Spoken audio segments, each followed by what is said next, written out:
ভোরের অন্ধকার তখনও পুরোপুরি কাটেনি। তেহরানের আকাশে প্রথম বিস্ফোরণের শব্দ শোনা যায় ঠিক সেই সময়। কুয়াশার ভেতর দিয়ে ধোঁয়ার কুণ্ডলে উঠতে থাকে, আর শহরের মানুষ ঘুম ভেঙে জানালার পাশে এসে দাঁড়ায়। রাজধানী বুঝে যায় এবার বড় কিছু ঘটতে যাচ্ছে। সকালের প্রথম প্রহরে ইরানের রাষ্ট্রীয় টেলিভিশনে জরুরি বার্তা ভেসে ওঠে।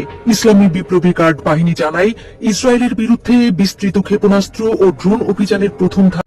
আন্তর্জাতিক সংবাদ সংস্থা এএফপি জানায়, তেহরানের বিভিন্ন স্থানে ধোঁয়া দেখা গেছে। ইরানের রাষ্ট্রীয় বার্তা সংস্থা ফার্স জানায়, কোম, কারাজ ও কেরমানশাহ শহরেও বিস্ফোরণের শব্দ শোনা গেছে। দক্ষিণ তেহরানে কয়েকটি মন্ত্রণালয় ভবন লক্ষ্য করে আঘাত হানা হয়েছে বলে রয়টার্সকে জানান এক ইরানি কর্মকর্তা। অন্যদিকে ইসরায়েলের প্রতিরক্ষা মন্ত্রী জানান, তেহরানের একাধিক সামরিক ও কৌশলগত স্থাপনায় হামলা চালানো হয়েছে। ওয়াশিংটন থেকেও নিশ্চিত করা হয়, ইসরায়েলের সঙ্গে সমন্বয় করে ইরানের বিভিন্ন লক্ষ্যবস্তুতে আঘাত হেনেছে যুক্তরাষ্ট্র। মার্কিন প্রেসিডেন্ট ডোনাল্ড ট্রাম্পের প্রশাসন আগেই কড়া অবস্থান নিয়েছিল। 2025 সালের জুনে ইরানের 3টি পারমাণবিক স্থাপনায় বোমা হামলার নির্দেশ দিয়েছিলেন তিনি। তখন 12 দিনের সংঘাতের পর পরিস্থিতি কিছুটা শান্ত হয়েছিল, কিন্তু এবার রাজধানীকে কেন্দ্র করে সংঘাত ছড়িয়ে পড়ায় উদ্বেগ আরো গভীর।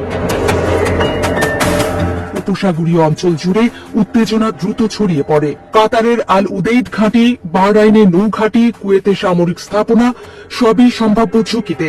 অতীতে কাতারের আল উদেইদ ঘাঁটিতে সীমিত হামলার সময় আগাম সতর্কবার্তা থাকায় বড় ক্ষয়ক্ষতি হয়নি, কিন্তু এবার পরিস্থিতি ভিন্ন। বিশ্লেষকদের মতে, প্রতিশোধের মাত্রা এবং কৌশল আগের তুলনায় অনেক বিস্তৃত হতে পারে। জানুয়ারিতে যুক্তরাষ্ট্র মধ্যপ্রাচ্যে অতিরিক্ত যুদ্ধ বিমান, আকাশ প্রতিরক্ষা ব্যবস্থা এবং একটি বিমানবাহী রণতরী মোতায়েন করেছিল। আঞ্চলিক মিত্রদের সঙ্গে নিয়মিত যোগাযোগ চললেও হামলার সময় ও পরিসর নিয়ে অনিশ্চয়তা ছিল শেষ মুহূর্ত পর্যন্ত। ট্রাম্প প্রশাসন আগে থেকেই ইরানে সরকার বিরোধী বিক্ষোভ দমনের অভিযোগ তুলে চাপ বাড়াচ্ছিল।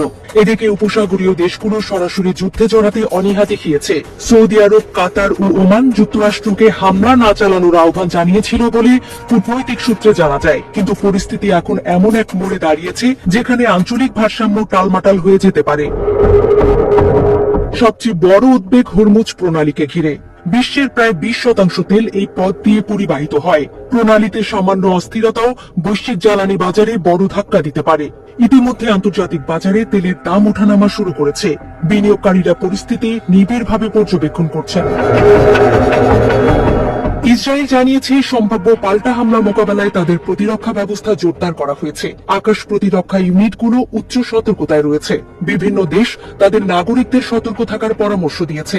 আঞ্চলিক আকাশপথে ফ্লাইট চলাচল ব্যাহত হওয়ায় বহু যাত্রী আটকে পড়েছেন।